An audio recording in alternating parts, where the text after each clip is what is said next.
Captain Starlog supplemental. I don't like to prejudge a species based on one incident. After all, I'd hate to think what the Vulcans would have done, or the Andorians, if all they'd seen of humans was the Second World War. But the tall fences covered in what must be the local equivalent of barbed wire does not thrill me. I know what it took for humanity to grow beyond the level of barbarism in the 20th century. I know that, all told, hundreds of millions died during the 100-year span from the start of the Second World War to the end of the Third. It's not an easy road to take. While something good eventually came out of it, I certainly wouldn't have wanted to play witness. I think it's time I leave. Welcome back once again to Captain's Log, in this case, Barrage Part 3. I neglected to change my title card. Let me do that real quick, and then we will dive right in.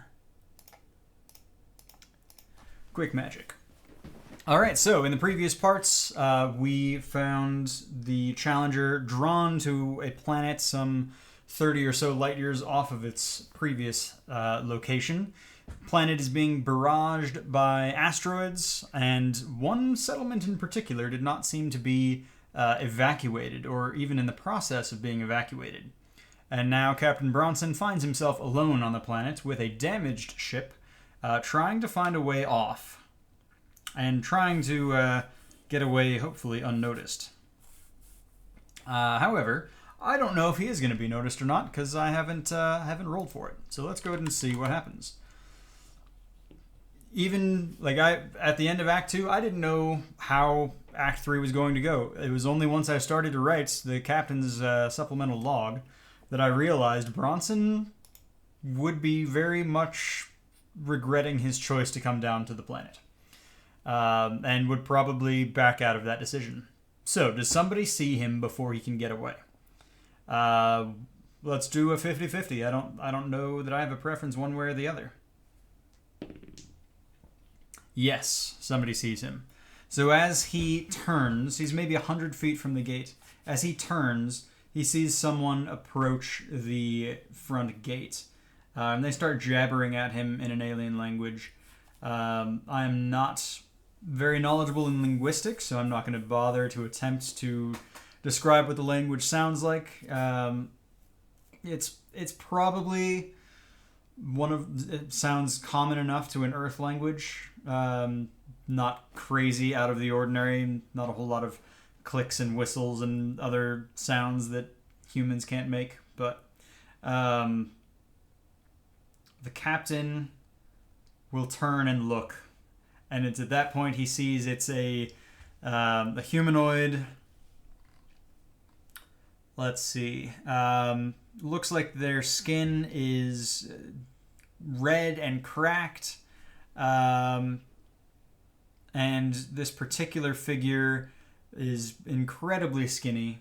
And looking past this figure sees another half dozen individuals of varying body types and heights and sizes and so on.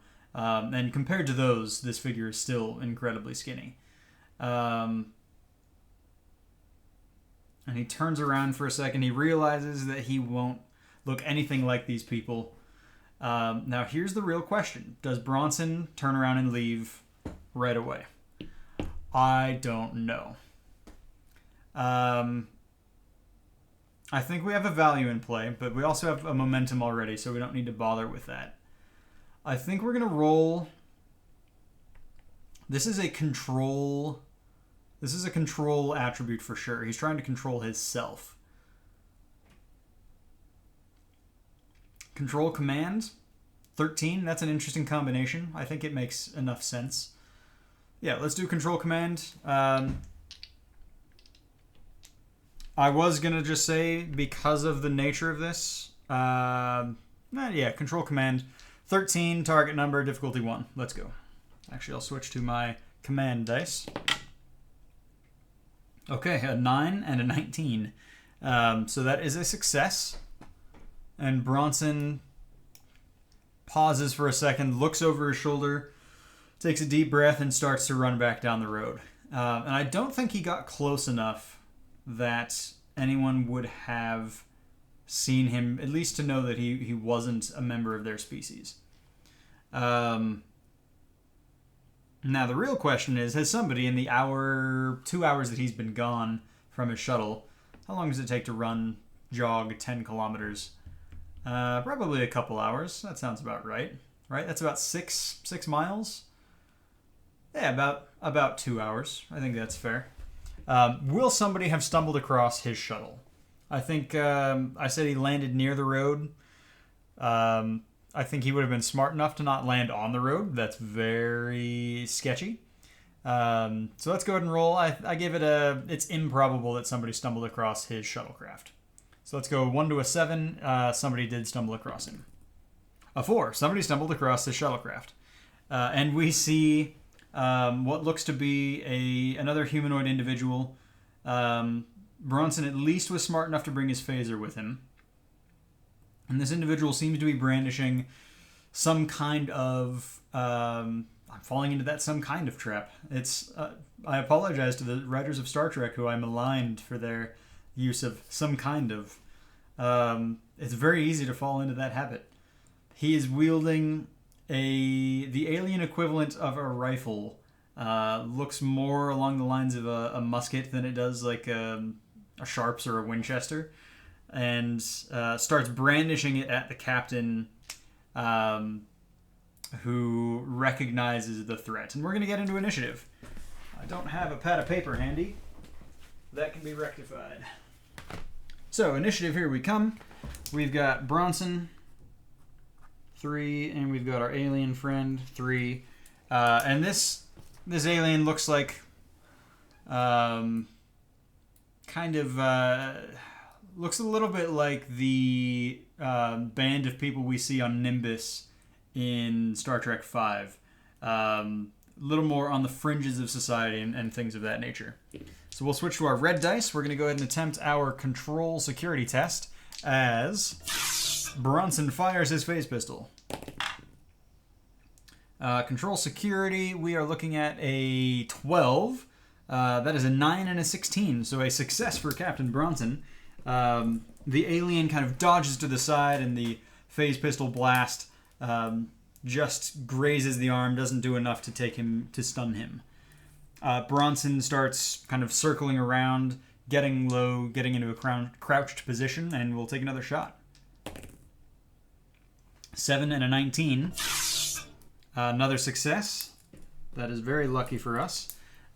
This time the shot kind of blasts into the dirt. He tried to roll and come around the other side of the shuttle pod. His shot went a little wide, but the alien had to expend some of his precious energy to avoid it. And let's see if Bronson can wrap this up without taking a flesh wound. What did I say it was? Oh boy. 9 and 3, 12. I rolled a 12 and a 15. By the skin of his teeth, the alien starts to raise his rifle, realizing that Bronson's got better range, better accuracy, whatever the case may be. Turns his rifle on him, and just as he's pulling down on the trigger mechanism, which we'll see kind of a large button where his thumb is sitting, Bronson fires another shot into his chest. So that will be a success. And now, Bronson's going to need to make a quick escape from the planet. Again, this is a... he succeeded well enough at the jury rigging. He's just trying to fly. The asteroids are not coming down so thickly that it's a difficulty 2. But we'll see. He's got a... Last time he kind of just flew right in using daring and con. This time he's going to try and do a little more precise piloting. So we'll make it a control con, target number 10, difficulty 1. We're spending our momentum, because I rolled a 12 and an 18. Okay, come on, big money. Okay, how about a 12 and a 12? The shuttlecraft gets hit again. Let's see. This is kind of a success at a cost. I think it was 304. No, it was not 304. Is that a page I have marked in my book? That's a good question. Ship combat. Here we are. It's not in that section. Of course it's not. probably not in the generating of missions. Apologies. I'll be right back. I should have scrolled down a few pages. Page 308. I was almost right the first time. So let's see what gets hit. If it's the engines, Bronson's really in trouble. Anything else, structures could be an issue too, but anything else, and we should be fine. That is a 9. His sensors go down. That's fine. So this shuttle pod is really banged up now. He has failed in piloting it cleanly out of the atmosphere. So that is a failure on number 13. And he eventually manages to kind of loop back around on the other side from the wormhole to where the Challenger is waiting for him. And he gets a little bit of assistance in landing in the shuttle bay or in docking, and works his way back down. I think they put him straight into decon. I don't think he got close enough. No, he definitely didn't get close enough to warrant anything. But we'd have classic Enterprise decon sequence. I think the decon chamber in the new NX class ships are equipped with a little better privacy, a little closer to shower stalls and things of that nature, and spray nozzles that can spray the gel on you so you don't have to have somebody else help, because that just makes so much more sense, you know. But I'm not restricted by policies of the network. So he goes through decon and steps out a little while later and returns to the bridge. Once on the bridge, I think he would kind of shake his head as he gets a handful of questioning looks from people. And he would call out, "Ensign Monroe, it's, I think, time for us to get out of here. What do you say we try to head back out through the wormhole and hope it takes us back to the asteroid field?" Okay, this is going to be our second to last task. This is another daring con task. Actually, no, we're using the ship systems for this. So this will be engines con, which is an 8. Even worse than what Captain Bronson was doing. Okay. Let's take a look. Oh, fortunately, Ensign Monroe is actually good at rolling dice.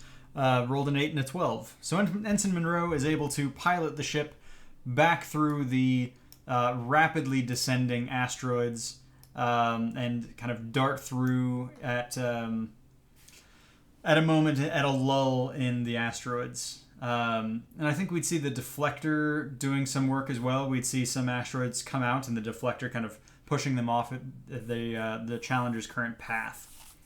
And I think as we get back to the asteroid field, I don't know that we need to do another task here, so I think we might leave it at 14 for this mission.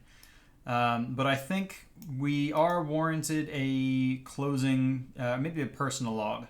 So I'm going to write that real quick, and I will get back to you in just a minute for the conclusion of Barrage. Captain's personal log, March 24th, 2155. How many times am I going to question the advice given to me by John or Erika? They mean well, and I know the advice has merit, but I still find myself wanting to just, I don't know, see for myself, I guess? In some ways, I think it's harder to be the third captain of an NX-class ship than it was for Erika to be the second, or even John to be the first. John had no expectations for what was out there, and the only expectations on him were to do the best he could. Erika had some understanding of what to expect, but was never expected to be brilliant following in John's footsteps. But now that both of them have thrived, I think I'm going to go try to hit Kershaw's curveball again. Maybe that'll take my mind off things. And that, ladies and gentlemen, is where we're going to leave things for this mission. In the next one, we will see what adventures the NX-03 Challenger get up to with Captain Bronson at her helm. I want to thank you all for joining me, and until next time, live long and prosper.